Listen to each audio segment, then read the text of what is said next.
Hi everybody, I'm Elizabeth Hines from OurPaleoFamily.com, and we are on Whole30 Day 26. I'm super excited about that. I hope you are too.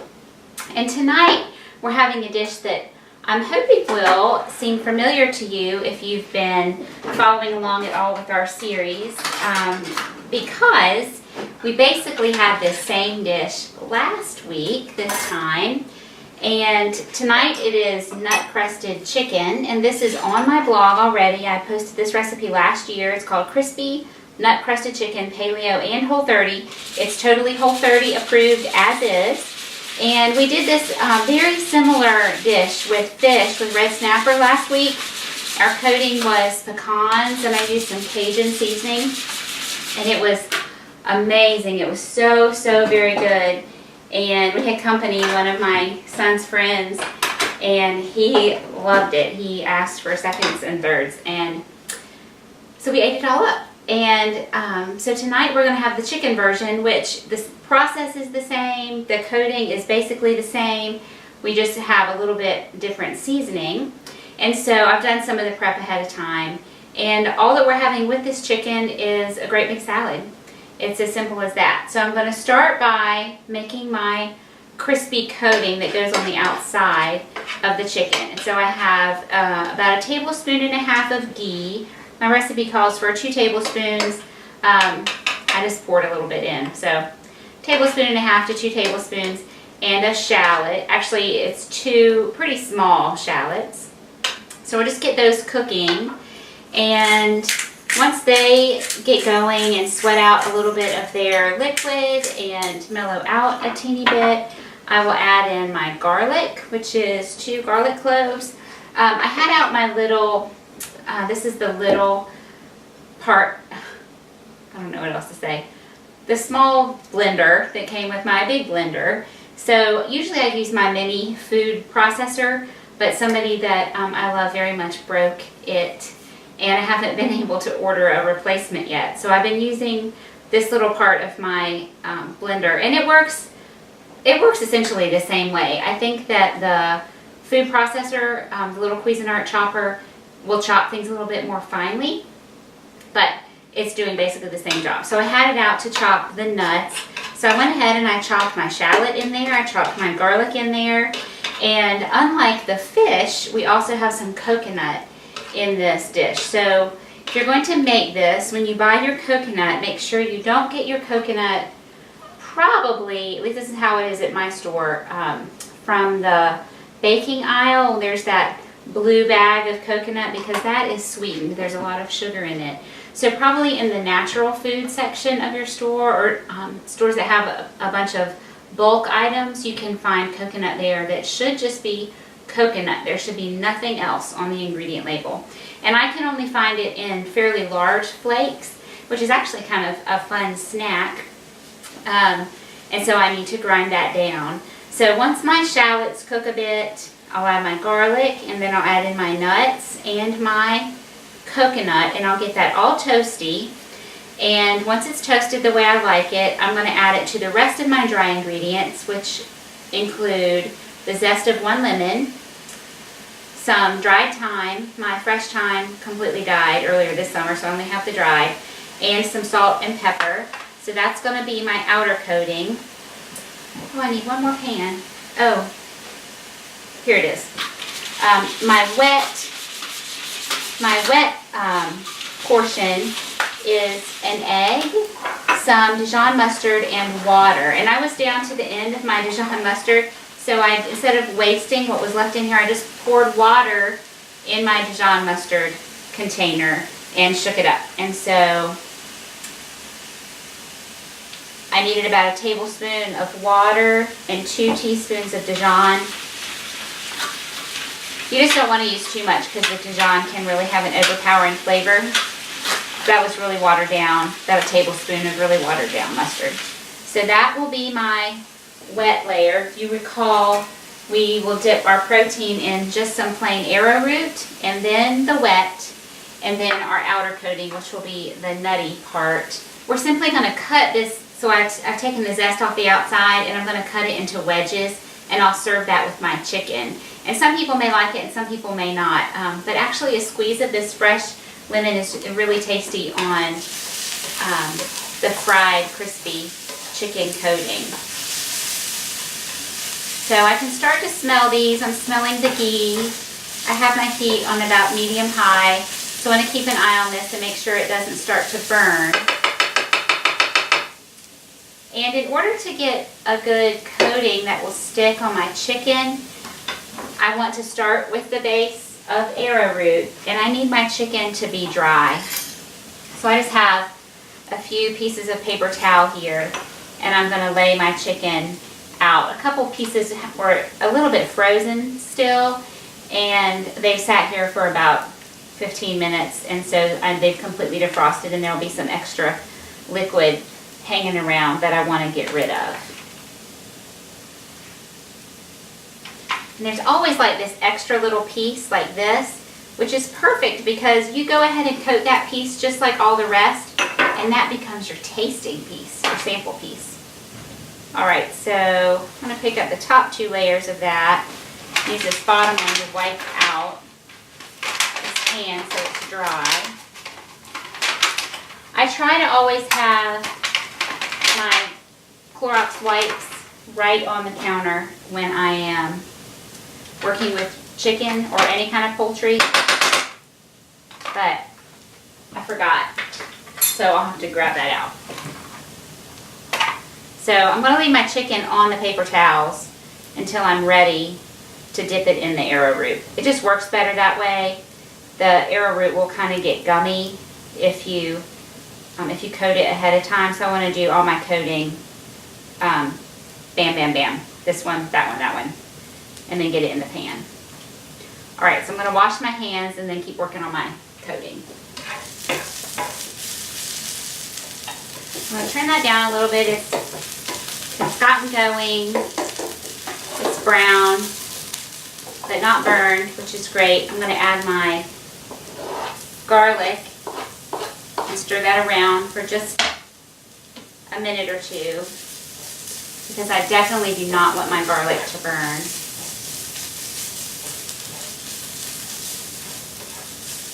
Wait till I can smell it. Not yet. Now at this point, your pan might be pretty dry. The shallots and the garlic will probably absorb that little bit of oil. And I'm going to add the nuts and the coconut. The nuts and coconut both have a lot of their own natural fat. And we just want to toast them, just like if you were going to toast some nuts for baking. You could just do it in a dry skillet. You don't need to add any oil at all. And so it's fine that there isn't excess oil in the pan. That's actually what we want. So that was 1.5 cups of chopped walnuts and pecans. I think my recipe says almonds and walnuts, but I was out of almonds, so I used pecans and walnuts, mostly walnuts and a little bit of pecans. And let me get my coconut in.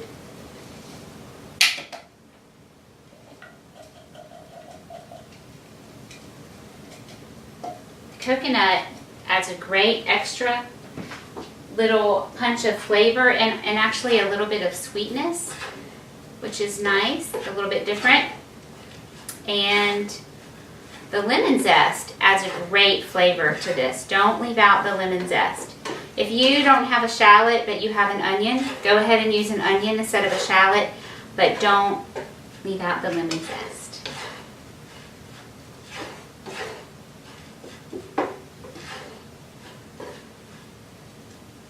So I'll just stir it occasionally. Make sure to scrape the bottom of the pan so there's nothing sticking. And I'm going to grab my Clorox wipes so I can clean all this up as soon as I'm done. What I have ready here is a rimmed baking sheet. This is the half sheet pan. I linked to this on my website on the resources and ingredients page. You can find that right across the top, the menu bar on my homepage. I believe the last time I checked, this set, so this is actually not the rack that came with this. The one that comes with it's a little bit bigger, but this is just the one I grabbed. You can get a half sheet pan and a rack for something like $11. It's a really good deal. I have, I don't know, 4 or 5 of them. I use them all the time. It's a great thing to have. This uncoated one or non-coated cleans really easily. I like that much better than the non-stick ones because you know that finish will start to flake off and you've got to throw it away. So this one, I can't imagine I'll ever have to throw it away. You can see I could stand to scrub the outside of it a little bit more, but it works perfectly fine, and the inside is squeaky clean. The outside is clean too. You know, something just drips on there and then it bakes on in the oven and then it's hard to get off. I haven't taken the time to really scour it. Okay, so I have salt and pepper in there, and I had salt and pepper on my shallots, so I'm not going to add any additional salt at this point, although my nuts are plain. They're just raw and soaked, and then now they're being toasted, so they will definitely need a decent amount of seasoning. So after, forgot why I was talking about the tray and the rack. After I fry each piece, or like a batch, this will probably take me 2 skillets full, I will put the finished chicken on this rack in an oven at 225. That's what I'm thinking. Let me see what I said here. 225. And you know, I'm looking at the recipe and it says place 2 chicken breasts in a skillet at a time. Well, that was assuming that I did not cut my chicken down. So I flattened my chicken a little bit. I took each, you know, a full chicken breast is like the 2 pieces, right? And I cut that in half, and then I cut each of those in half. So one full chicken breast I cut into 4 pieces. And one of these I actually cut into 5 because it was really big. And sometimes, you know, when the one end will be thinner than the other end, the really fat end. So I'll cut that in half so the thin end just stays like it is. And the thick end, you can pound it or you can just slice it in half. And depending on how big it is, sometimes I'll slice it in half and pound them a little bit.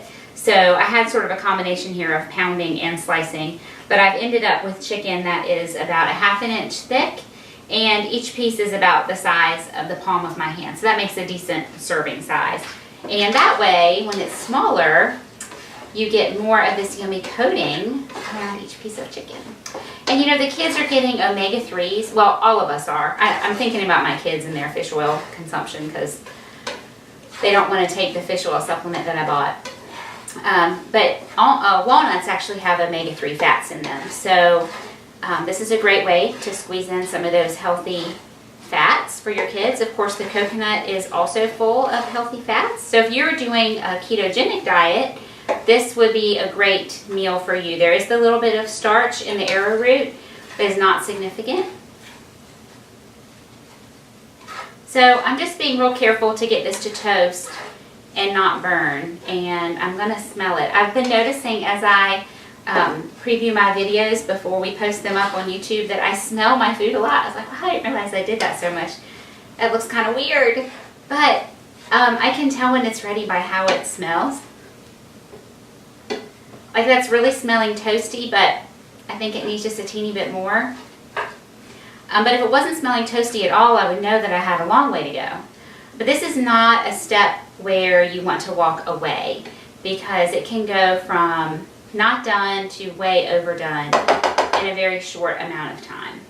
And again, I feel like I've said this so many times. If I was working on my regular stove, which is a gas stove, the fire would be a little wider than this little burner, and it would cook more evenly, and so it would cook a little bit faster than this. Everything on this countertop burner is taking a little bit more time than it would on a regular stove. I hope you can see this from the overhead camera, how it is starting to darken. And now, obviously, it's going to continue to toast as we cook the chicken in the skillet. So that's why it's additionally extra important not to overcook it at this point. Okay, and that's where I'm going to stop. So I'm going to add this hot coconut nut shallot mixture, and it's going to activate the oils in that lemon zest, and the flavor is just really going to burst in a good way. I need a bigger spatula. Remember that Cajun chef was on PBS, I think, years ago. I can't remember his name. He called it a spatulator. I need my spatulator. Okay, so I'm just going to gently toss. If I had a bigger pan, that would be nice, but I'm just going to work with this one I've got here. Gently toss these ingredients together so they don't go flying all over the kitchen. And then I'm going to taste it for seasoning. I want to make sure it's salty enough, peppery enough, or maybe, I don't know, my thyme flavor is too strong and I need to actually add a few extra nuts or something to mellow that out. But hopefully that's not the case, because I measured. For once, I actually measured. So the lemon zest is helping me know how well I have incorporated my ingredients, because I can see it. I can see I still have a couple little clumps.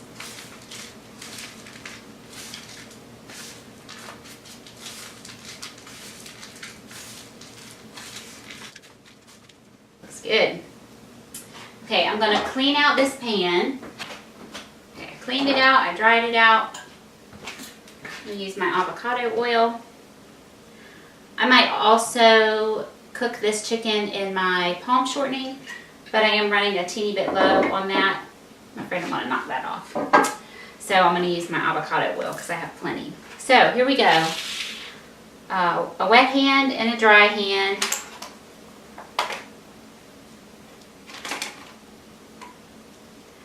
So I like to do 2 pieces at a time, because then I can use them to whack the extra flour off of each other. And then into the wet. Let any extra drip off. And then I use, oh, I forgot to taste it. Shoot. I got so busy talking. Oh well, I'm not going to taste it now because it has the raw chicken in there.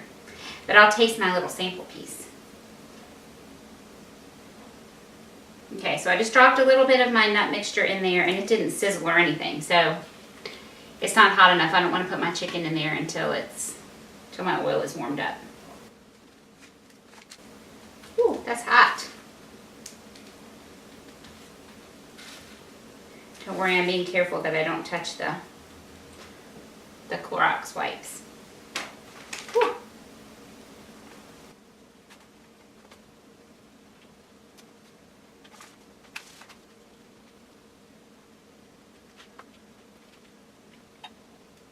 Okay, sizzle, sizzle. That's what I wanted. Off any excess.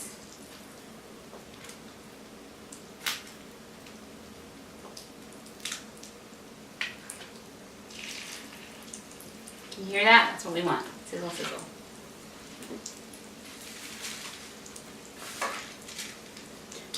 I've just done a very poor job of keeping one hand dry and one hand wet. It'll turn out okay. I can really smell the lemon. It smells really good.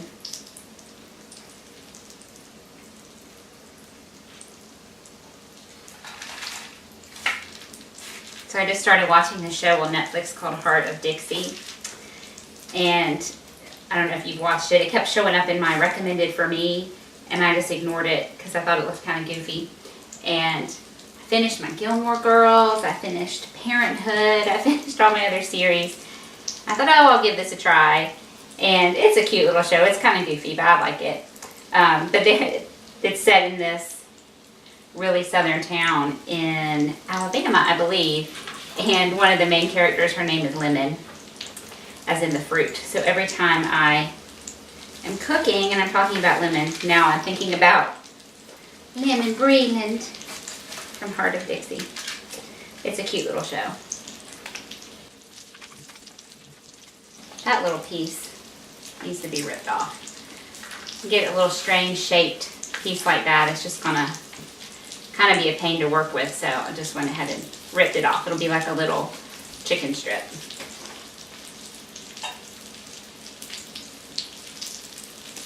Okay, so everybody has been coated in the arrowroot and now the egg, and we're just waiting for space in the skillet. So at this point, I'm not going to do any more in the nut mixture. We'll just park those guys right there. I'm going to clean my hands. I know that that paper towel has chicken all over it, but I'm just wiping the clumps off my hand, and then I'll really clean. All right, so I just want to get on with it. I just did a little switcheroo. Put that one on my regular stove. We'll get another skillet ready, and I'll cook the rest of this, and I'm going to turn my oven on.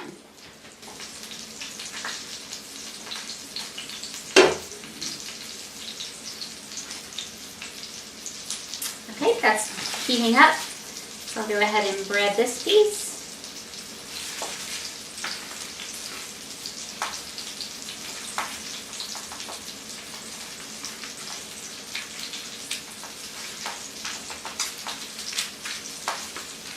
So I said it before and I'll say it again, that I think really the secret to getting through this Whole30 this time has been that I have had a lot of meals planned that I was really looking forward to. And out of the whole month, so we're on day 26, I think there have only been one or two. The only one I can think of is that marinated steak. That wasn't my favorite, but it was okay. It was different. We don't eat a lot of beef that isn't just ground beef, so that was kind of a treat.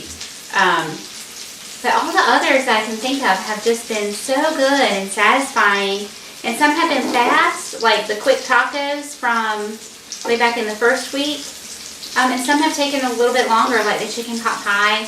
And you know, I just make the pot pie on the weekend, you know, on a Saturday when I have more time, or the chili, so I have time to let it simmer for a few hours. But it's really helped to keep going, knowing that I've got a really good dinner awaiting me. And actually, I think 2 days ago, I made a new salad dressing. I told you that it was in the Whole30 Daily email that I received. And it's avocado and pickled jalapenos, cilantro, lime juice. Well, it was really good. And I didn't have the pickled jalapenos, I didn't have cilantro, so I just made it with what I had. And I went to the store today and got a few things, and I made sure I picked up some pickled jalapenos, which surprisingly do not have sugar in them. I was really shocked.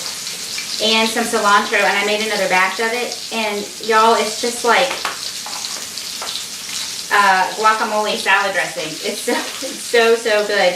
I probably need to thin it out a little bit because mine is really thick now, like a dip.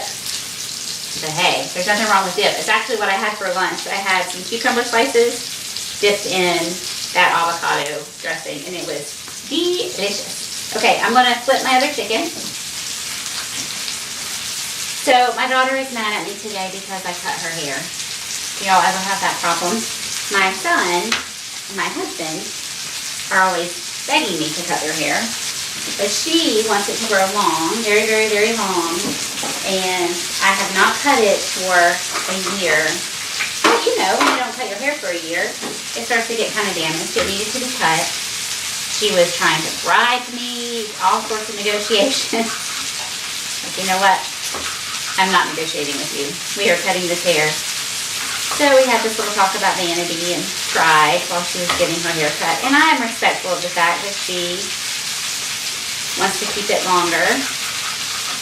But we also have to keep it healthy. So anyway, she's pouting. She would normally be hanging around watching me, and she's not.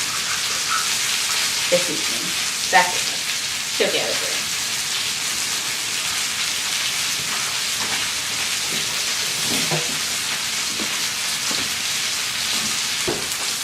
Okay, so if I were not in a hurry and I hadn't started my second skillet, once I took this chicken out, this batch, you see how nice and brown that is?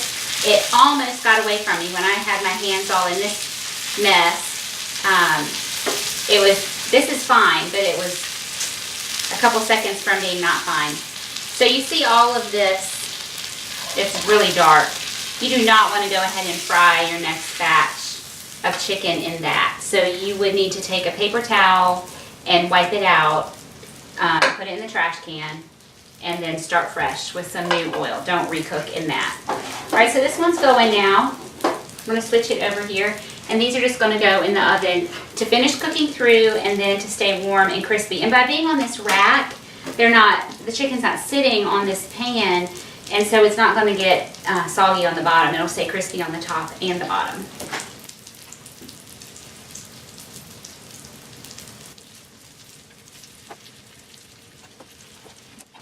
So that's all there is to it. I'm gonna get all of this cleaned up.